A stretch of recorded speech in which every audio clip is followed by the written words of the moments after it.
How to play Unturned with friends. Hi guys, this is Alana from Create, Login and Delete. Let's jump right into the video. Start by opening up Steam app on your PC. Now you want to head over to Store. In the search bar, you want to type Unturned and then search for this game.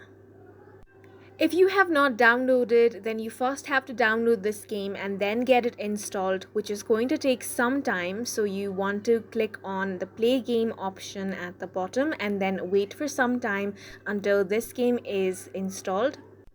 Once it has been installed, click on the play button, and here in the right hand side you want to select multiplayer.